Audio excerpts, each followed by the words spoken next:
Capítulo final, el final de un viaje, parte 1, Ragnarok. Ese era el nombre que la gente había dado a la batalla contra It, la batalla que había decidido el destino del mundo. Había pasado un mes desde entonces, y se oían voces vivas en el lugar que una vez había sido la capital de Ilai. Eran sobre todo voces de artesanos y obreros que gritaban órdenes, pedían materiales y, de vez en cuando, hacían pequeños descansos y charlaban entre sí. Los variados colores del maná de docenas de personas diferentes iluminaban la hora mientras la piedra y la madera volaban por todas partes. Era el espectáculo de una ciudad reconstruida con los poderes mágicos habituales en un mundo de fantasía.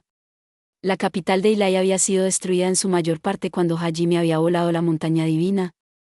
Y, sin embargo, después de solo un mes, los escombros habían sido completamente limpiados y la reconstrucción había comenzado. Muchas de las personas que no habían podido participar en el Ragnarok, civiles y artesanos, habían acudido a ayudar en la reconstrucción. Estas personas pertenecían a todas las razas y procedían de muchos países diferentes. En realidad, cuando los compañeros de clase de Hajime habían ido a las distintas naciones a pedir ayuda, habían instalado el mismo artefacto monitor que Liliana había utilizado para inspeccionar el campo de batalla en las capitales de todos esos países, así como en sus principales ciudades. De ese modo, todas las razas mortales habían podido ver la batalla por la supervivencia de Tortus en las plazas de sus ciudades. La gran mayoría de la gente había visto cómo se desarrollaba la batalla en tiempo real, y después de presenciar un enfrentamiento tan legendario, habían sentido un fuerte deseo de hacer algo significativo también. Tras la batalla, Hajime había reabierto los portales que conectaban la mayoría de las principales ciudades del continente, y montones de personas habían acudido a reunirse con sus seres queridos que habían estado luchando y a celebrar la victoria de la humanidad. Al mismo tiempo, habían sentido una punzada de tristeza al ver el lamentable estado en que se encontraba la capital, y habían decidido dedicar su tiempo a ayudar a reconstruirla. Gracias a la afluencia masiva de mano de obra, la capital quedaría reconstruida en su mayor parte en apenas medio año. Las llanuras que habían servido de campamento base del ejército durante el Ragnarok se habían convertido ahora en el emplazamiento del cuartel general de los esfuerzos de reconstrucción. Los alrededores de la fortaleza habían sido arrasados por la batalla, pero ahora habían sido allanados una vez más y estaban llenos de hileras y más hileras de viviendas provisionales y otras instalaciones para todos los trabajadores y artesanos. Muchos comerciantes también habían llegado a Ilai para vender artículos de primera necesidad, baratijas y cualquier otra cosa que pudieran necesitar los trabajadores. Los restaurantes y las tiendas de productos de primera necesidad surgían por todas partes y, al ritmo que iban las cosas, este campamento temporal podría acabar convirtiéndose en una parte permanente de la capital. Eso requeriría cierta expansión, por supuesto, pero con algo de esfuerzo, la capital reconstruida sería mucho más espléndida que la original. El fuerte en sí también había sido reutilizado para convertirse en un palacio Ilai temporal. Se habían añadido más ventanas y habitaciones para convertirlo en un espacio habitable más confortable. En la sala de mando de la fortaleza convertida en palacio, una joven dejó escapar un suspiro de preocupación. No era otra que Liliana de Sebeilai, la chica que había liderado los ejércitos de Tortus y se había convertido en una figura legendaria por derecho propio. Lili, si sigues preocupándote demasiado, te quedarás calva, le dijo Yuka con voz exasperada. ¿Cómo puedes decir eso? Levantó la vista del documento que estaba estudiando y miró a Yuka, que estaba sentada en su escritorio, ordenando un montón de documentos. Había decidido ayudar a Liliana con sus tareas, al igual que a Aiko, que estaba sentada frente a ella. ¿Cuál es el problema?, preguntó Aiko con curiosidad. Si hay gente que quiere venir, deberíamos dejarles, ¿no? Ya hemos superado el aforo. Era estupendo que tanta gente quisiera venir a ayudar a restaurar la capital, pero había algo que se llamaba demasiados. Como venía tanta gente, Liliana estaba atascada en el infierno organizándolos a todos, buscándoles lugares donde vivir, ampliando los distritos residenciales temporales para albergarlos a todos, etc. A este ritmo, este campamento temporal se convertiría en una ciudad propiamente dicha mucho antes de que se reconstruyera la propia capital. Naturalmente, todos los nobles y ministros que habían estado ayudando a Liliana hasta ahora también estaban trabajando duro en este asunto, pero en última instancia, gran parte de la responsabilidad recaía sobre sus jóvenes hombros. Se había convertido en una leyenda viviente, por lo que todos querían acudir a ella en busca de consejo. Normalmente, cuando un grupo tan grande de gente tan diversa se reunía así, habría habido mucha más discordia. La única razón por la que las cosas habían ido tan bien era gracias a Liliana. Como todos confiaban en ella, pudo tomar el mando de toda la operación de reconstrucción. Nadie quería ir en contra de sus deseos, así que la gente rara vez discutía sus decisiones. De hecho, parte del motivo por el que Aiko y Yuka habían decidido ayudar a Liliana era que querían aprovechar su fama como diosa de la fertilidad y líder de sus alumnas, respectivamente, para reforzar la influencia de Liliana. Aunque, por supuesto, también deseaban ayudarla de verdad. Ya, cálmate, Lili-san. Nomura-kun y los demás están trabajando duro para ampliar nuestras instalaciones de alojamiento, así que debería haber espacio suficiente. Aiko-san, eso es un problema en sí mismo. A este ritmo, acabaremos construyendo una capital 5 veces mayor que la original. Te das cuenta de que una vez que te hayas ido, aún tendremos que gobernar esa enorme superciudad, ¿verdad? Oh, sí, cuando volverán Simon-san y sus sacerdotes. Ai-chan sensei, si quieres cambiar de tema, tendrás que ser más sutil al respecto. Yuka dijo con una sonrisa pálida. Liliana tenía ojeras, pero miró a Aiko con más fuerza de la que cabría sospechar en una chica tan joven. Sus experiencias durante el Ragnarök la habían convertido en una gobernante muy fuerte. Aiko tembló y apartó la mirada con timidez. Una chica 10 años menor que ella le había hablado con desdén, pero por la mirada de Liliana supo que discutir sería una mala idea. Además, a la gente le parecía simpática cuando se acobardaba como un animalito, e incluso Liliana no podía seguir enfadada. Se encogió de hombros y se recostó en la silla, que crujió un poco. No volverá hasta dentro de un tiempo. Dijo que era su deber difundir la verdad sobre Dios y lo que lograron los libertadores. Aunque, estoy de acuerdo en que no es algo de lo que el Papa debe ocuparse personalmente, es sorprendentemente ágil para su edad. Puede arreglárselas. Creo que solo quiere viajar. Simon había, por supuesto, sobrevivido al Ragnarök, pero no estaba haciendo mucho para ayudar a Liliana. Era un anciano de espíritu libre que vagaba por las calles de la ciudad para divertirse, para disgusto de sus obispos y sacerdotes. Por otro lado, la gente común lo adoraba por lo accesible que era, pero si la iglesia necesita cambiar, creo que él es el símbolo perfecto de lo que debería llegar a ser, replicó Aiko, provocando que los demás asintieran. Ya no había necesidad de una iglesia que afirmara que sus principios y su fe eran absolutos. La religión existe para servir al pueblo, no al revés. La iglesia debe ser un lugar al que la gente pueda acudir en busca de refugio y consuelo, no un severo supervisor, pues el pueblo tiene derecho a vivir libremente. El mejor Dios es el que no hace nada.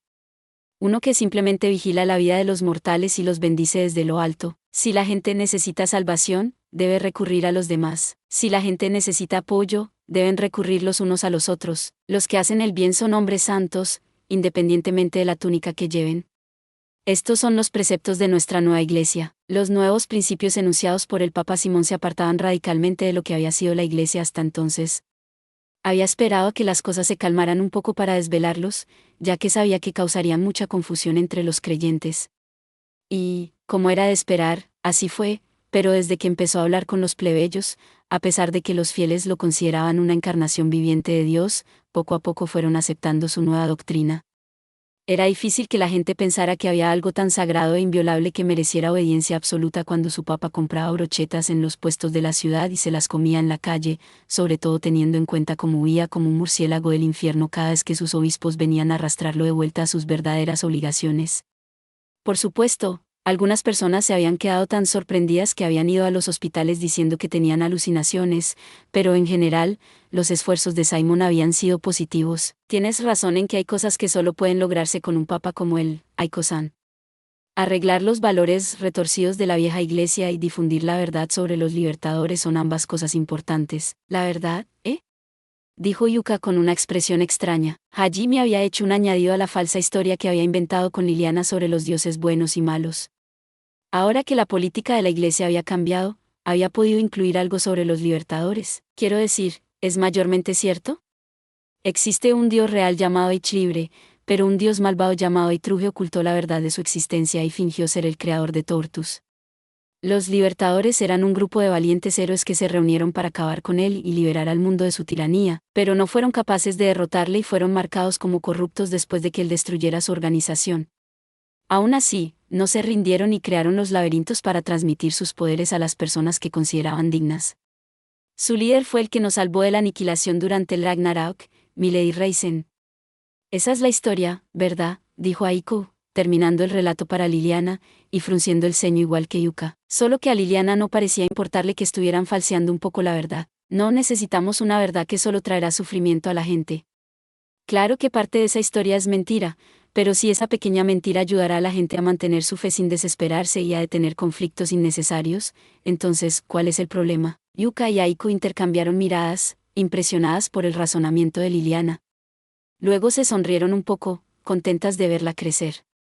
Liliana ignoró sus miradas condescendientes y dio un sorbo a su té negro, ya frío. Además, la parte importante de esa historia es toda cierta. Milady-san realmente nos salvó a todos. Hajime le había hablado del sacrificio de Milady, así como de lo que había ocurrido durante los últimos momentos del santuario. No fue otra que Milady Reisen quien dio su vida para evitar que la destrucción del santuario destruyera el mundo. Ella, sin duda, impidió el último acto de rencor de It, a pesar de renunciar a su cuerpo humano y trasladar su alma a un golem, a pesar de pasar milenios sola, Milady no había renunciado ni una sola vez al futuro de la humanidad. Su devoción por la gente de este mundo había sido mayor que la de nadie. Y durante el Ragnarök, cientos de miles de soldados lo habían visto con sus propios ojos. No habían necesitado los discursos de Aiko o Simon para saber que Milady solo había pensado en ellos, o que la aurora de 7 colores que ahora cubría el cielo era lo que había protegido a su mundo de la destrucción. Era obvio para cualquiera que tuviera ojos. El título que Hajime había dado originalmente a Milady, protectora del mundo, ya se había extendido entre la gente, y ya no la consideraban a ella ni a sus compañeros como rebeldes. Los historiadores estaban ocupados recopilando los acontecimientos del Ragnarök en sus libros, así como revisando los libros de historia más antiguos y asegurándose de que fueran revisados para contar la verdadera historia de los libertadores. La historia de la lucha de Milady y sus camaradas vería por fin la luz del día. Por cierto, H-Libre era una palabra inventada por Hajime que significaba los 7 libertadores. En la historia original que Hajime había inventado, Eitruge era un dios malvado que había tomado el nombre del verdadero Eitruge, que supuestamente era bueno. Pero después de enterarse de que Eitruge había amplificado sus poderes haciendo que la gente alabara su nombre y le rezara, Hajime había decidido borrar el nombre de Eitruge de la conciencia de la gente tanto como fuera posible por si acaso. Lo más probable era que Eitruge no volviera, pero Hajime no quería arriesgarse. Además, también le habría cabreado que las generaciones futuras pensaran que había luchado para rescatar a alguien llamado Eitruge. Al final, la historia que Hajime había elegido no era del todo cierta, pero salvo algunos detalles menores, se acercaba bastante. Era su forma de dar las gracias a Milady. La mayoría de los obispos y sacerdotes recién nombrados, así como los miembros del coro que sobrevivieron, han asumido sus nuevos cargos en todo Tortus. Ayuda que la mayoría de los antiguos altos mandos de la iglesia fueron masacrados por Aiko cuando intentaron detener a Hime-san, así que pudimos cubrir muchos puestos importantes. Galp. Aiko palideció cuando Liliana mencionó eso. Lo siento. Pero no te preocupes, tú y Tío-san simplemente les trajeron la gloria del martirio, así que dudo que mucha gente se enoje con ustedes por eso. Además, los miembros del coro eran en su mayoría clérigos como Simón, que estaban pseudoexiliados de la iglesia, ¿verdad? Preguntó Yuka. Así es. Por eso estoy segura de que esta nueva verdad, que hemos desvelado será aceptada sin rechistar por la mayoría de la gente y pasará a la historia escrita. Liliana sonrió perversamente, pensando en cómo mezclar con eficacia verdades y mentiras para obtener los resultados que esperaba. Yuka la miró con tristeza y murmuró, Lili, has cambiado. ¿Qué quieres decir? Te has vuelto mucho más parecida a Nagumo. Dios mío, no puedo creer que digas que me ha marcado con su marca. Oh, qué vergüenza. Eso no fue lo que dije, y no fue un cumplido. Yuka fulminó a Liliana con la mirada de la misma forma en que había fulminado a Aiko hacía unos minutos. Sin embargo, Liliana estaba demasiado ocupada sonrojándose y fantaseando como para oírla. En lugar de eso, Aiko saltó de su silla y gritó, no deberías decir esas cosas tan subidas de tono. Aún eres muy joven, Liliana-san, así que esas cosas son demasiado pronto para ti. Además, como princesa, deberías actuar con decoro. No creas que puedes tener la moral alta. Sé qué clase de cosas has estado haciendo con Hajime-san. No lo he hecho, mentirosa. No puedes escapar de mis perspicaces ojos. No puedo creer que una profesora como tú esté soltando mentiras. Y tienes el descaro de decirme que no le estoy diciendo la verdad a la gente. No son lo mismo. Sí que lo son. Liliana y Aiko discutían, pero no había maldad en sus voces. Al fin y al cabo, las dos eran amigas de charla. De hecho, se habían acercado mucho últimamente y se mostraban lados de sí mismas que no mostrarían a la mayoría de la gente, como ahora. Ya veo. Así que hasta tú te has convertido en su mujer, Ai-chan sensei, dijo Yuka con una mirada penetrante. ¿Es eso Noe-san? Aiko se giró hacia Yuka, pero ésta se limitó a roncar y se dio la vuelta. Era obvio, por la forma en que se revolvía el pelo y daba golpecitos con el pie, que estaba celosa. No es lo que tú, no hace falta que me lo expliques. No tiene nada que ver conmigo. Además, ya sé que Yoe-san es quien maneja el harén de Nagumo. Cualquiera con el que ella esté de acuerdo puede unirse, ¿verdad? Así es con Tio-san y Cory, ¿verdad? De hecho, sé que ella estaba presionando para que Nagumo empezara a follarse a esas dos. Supongo que ahora tú también has sido aceptado por ella, ¿eh? Enhorabuena, así es. Dijo Aiko con voz diminuta, pareciendo muy arrepentida. De hecho, había habido bastantes chicas que se habían unido oficialmente al harén de Hajime durante el último mes. Feliz de reunirse por fin con él, yo había estado encima de Hajime durante los primeros días. Por su parte, Hajime había estado alejado de Yu durante lo que parecía un mes entero gracias al cristal de la hora, así que no le había importado lo más mínimo su afecto. Esto, por supuesto, incluía sexo nocturno. Naturalmente, esto puso celosa a Sea, que técnicamente había sido aceptada oficialmente como parte del harén de Hajime, así como a Kouri y Tio, así que empezaron a retar a Yu a duelos diarios y a rogarle que les dejara pasar tiempo con Hajime también. Sus súplicas se habían vuelto cada vez más emotivas, y eso había hecho pensar a Yu. Cuando regresaran a Japón, ella, por supuesto, planeaba quedarse en casa de Hajime como su amante y futura esposa. Y también pensaba pedir a los padres de Hajime que dejaran a Sea vivir con ellos. Pero, ¿y Tio? Cory tenía un hogar al que volver, así que no se preocupaba por él, pero Tio no. No podía dejar a Tio en Tortus, pero si vivían juntos y ella era la única que no formaba parte oficialmente del harén de Hajime, sería demasiado triste. Ni siquiera una masoquista furiosa como ella disfrutaría de ese tipo de trato. Yo estaba segura de que la destrozaría, así que, tras discutirlo con Hajime, yo había decidido consolidar su posición como primera esposa y la más especial de las amantes de Hajime, pero permitir que Tio también entrara en el harén. En realidad, ni ella ni Hajime opusieron mucha resistencia, ya que ambos querían a Tio tanto como a Sea. Además, era bueno que su familia creciera. Y por mucho que le doliera admitirlo, yo sabía que también sentía el mismo afecto por Cory, así que a regañadientes también la dejó entrar. En ese momento, Yu se dio cuenta de que había dejado entrar a tanta gente que también podía dejar entrar al resto de las chicas enamoradas de Hajime, así que Aiku y Liliana también recibieron el visto bueno. Por supuesto, Aiku y Liliana solo habían obtenido la aprobación de Yu y aún tenían que ganarse la de Hajime, así que, como era de esperar, habían empezado a acercarse a él con más fuerza que nunca. Dicho esto, Liliana era de la realeza, y demasiado joven para el tipo de actividades en las que participaban las otras chicas, así que su relación con Hajime era más sana. Por ahora, al menos, mientras Aiku pensaba en todo lo que había pasado en el último mes, un grupo de 4 chicas entró por la puerta abierta. Los celos no te sientan bien, Yukaki, dijo Nana con una sonrisa. Sí, no descargues tu ira con Ai-chan Sensei. La culpa es tuya, que fuiste demasiado cobarde para hacer tu movimiento cuando todos los demás lo hicieron, añadió Taeko. Al fin y al cabo, recoges lo que siembras, dijo Mao. Vamos, no la intimiden tanto, ustedes tres, dijo Ayako con voz preocupada. Los 4 también habían estado ayudando en la restauración de la capital y, a juzgar por las bandejas de comida que llevaban en las manos, habían venido a almorzar con todos en el despacho de Liliana. ¿Cuántas veces tengo que decirte que no estoy enamorada de Nagumo? Sí, sí, lo que tú digas, dijeron al unísono Nana, Taeko y Mao. Solo Ayako mostró algo de simpatía por Yuka, pero eso era porque ella estaba en el mismo barco. Al igual que Yuka, era incapaz de ser sincera con sus sentimientos, pero en su caso, se veía más a que era tímida que Tsandara. Bueno, en fin, puedes estar tranquila Ai-chan Sensei, dijo Nana con una sonrisa mientras empezaba a distribuir la comida a todos. ¿Qué quieres decir? Incluso cuando volvamos a Japón, todos los alumnos han prometido mantener en secreto el hecho de que estás saliendo con uno de tus alumnos. Puedes confiar en nosotras. Taeko añadió, anoche también tuviste una noche bastante fogosa con Nagumo-kun, ¿verdad? Preguntó Mao, con los ojos llenos de curiosidad. Aiko parecía haber recibido un martillazo en la cabeza. Tras unos segundos de estupefacción, se sonrojó y salió corriendo de la habitación, incapaz de aguantar más las burlas.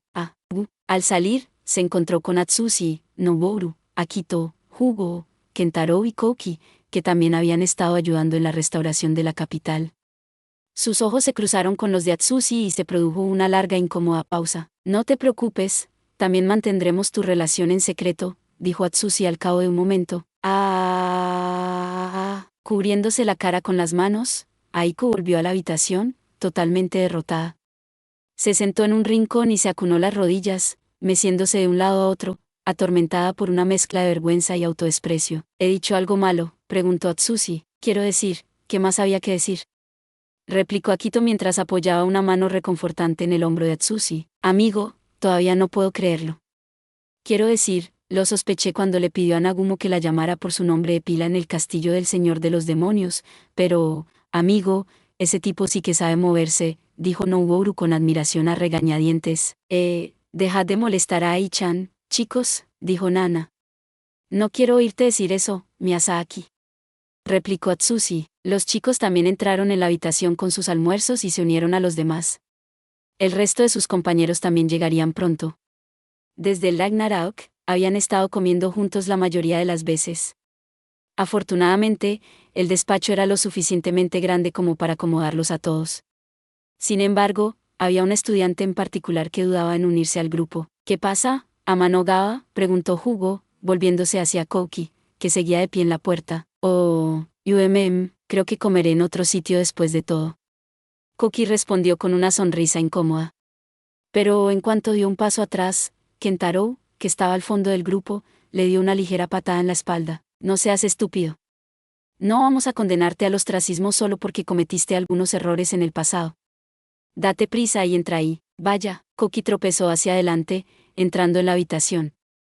Las chicas se giraron hacia él, y aspiró un aliento dolorido. Deja de estar ahí parado como un ciervo en los faros y elige un asiento ya, dijo Yuka, sacando un juego extra de sillas de su tesoro escondido.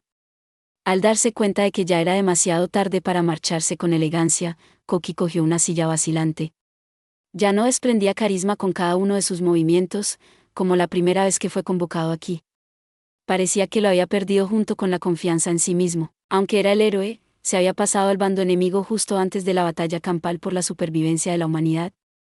Todas las demás naciones sabían que él también era el héroe elegido, así que no podía fingir que solo había sido uno de los estudiantes sin importancia. Hajime se había ofrecido a encubrir sus fechorías difundiendo otra historia falsa sobre lo que le había ocurrido, pero Shizuku, y lo que era más importante, el propio Koki, habían rechazado tajantemente la oferta.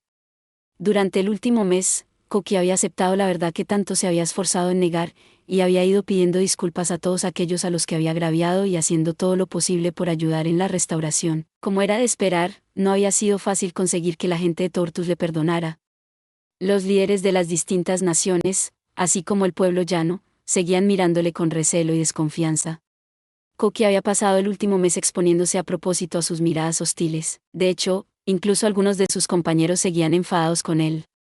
Pero las sinceras disculpas de Koki, el arrepentimiento que mostraba constantemente por sus acciones pasadas y el hercúleo esfuerzo que estaba realizando para cambiar no habían pasado completamente desapercibidos. Además, se había encargado de poner distancia entre él y Shizuku, Ryutaro y Suzu, a pesar de que le habían perdonado. Eran los que más daño le habían hecho, y aún se sentía muy culpable por ello. Ese hecho no había pasado desapercibido para sus compañeros de clase, y cuando todos entraron para unirse a la comida, al menos nadie lo miró con odio. ¿Sabes, Amano Gawa?, dijo de repente Yuka, dirigiéndose a Koki. Este había estado comiendo en un rincón de la sala, alejado del resto del grupo, y dio un pequeño respingo de sorpresa cuando se dirigieron a él. Luego bajó la mirada a sus manos, como un pecador que espera oír su sentencia. Yo también te lo he dicho antes. No es que haya escondido bajo la alfombra todo lo que has hecho. Todavía no estoy segura de si realmente te has reformado o no. Probablemente todos los demás estén pensando algo parecido, lo sé, pero al mismo tiempo, me alegro de verdad de que hayas vuelto con vida. Koki levantó la vista vacilante. Todas las demás conversaciones se habían interrumpido, y todos sus compañeros le miraban. Aún es difícil confiar plenamente en ti. Pero sabes, Shizuku arriesgó su vida para traerte de vuelta, y todos confiamos en ella, así que no vamos a dejarte sin más. Al fin y al cabo, sigue siendo uno de los nuestros. Además, en parte es culpa nuestra por confiar en ti durante todas las duras luchas y luego ni siquiera intentar detenerte cuando empezaste a inclinarte hacia el lado oscuro, añadió Hugo solemnemente. Sonobe tiene razón, dijo Kentaro encogiéndose de hombros. Aunque solo sea por eso, todos nos alegramos de que hayas vuelto con vida. Estamos cansados de ver morir a nuestros compañeros. De verdad, todos los demás debían de pensar lo mismo, ya que nadie dijo nada para discutir. Sin parecer ya un animal acobardado, Aiku se puso en pie y se dirigió a Koki en tono tranquilizador. Amano Gawa-kun. Te he estado observando este último mes y sé a ciencia cierta que tu remordimiento es sincero. Estoy segura de que los demás también. Por supuesto, te llevará tiempo recuperar la confianza que perdiste, dijo Aiko mientras se acercaba a Koki y lo miraba directamente a los ojos. No te diré que dejes de preocuparte y pienses solo en el futuro. Después de todo, es importante no olvidar los errores del pasado. Pero dicho esto, no hay necesidad de que te aísles de los demás. Koki volvió a mirar a sus compañeros. No le miraban con amabilidad, ni con la confianza de antaño, pero sus miradas tampoco eran frías. Le miraban como a un igual, dispuestos a ver a Koki Amanogawa tal y como era. Había estado tan concentrado en la expiación que ni siquiera se había dado cuenta de que la desconfianza y la ira habían desaparecido de sus miradas. Aunque sus ojos no eran amables, proporcionaban el tipo de consuelo que la bondad por sí sola nunca podría ofrecer. Lo siento. De verdad, Hik, lo siento mucho. Gracias, chicos. Koki dejó que las lágrimas brotaran libremente de sus ojos. No llores, idiota. Estás arruinando tu buen aspecto, dijo Atsushi con voz bromista. Hoy podría ser por fin ese día especial. Así que anímate, Amanogawa, añadió Noboru. Sí, arruinarás el ambiente si te pones a llorar, dijo Hugo. Los tres chicos le dieron unas palmaditas en el hombro a Koki.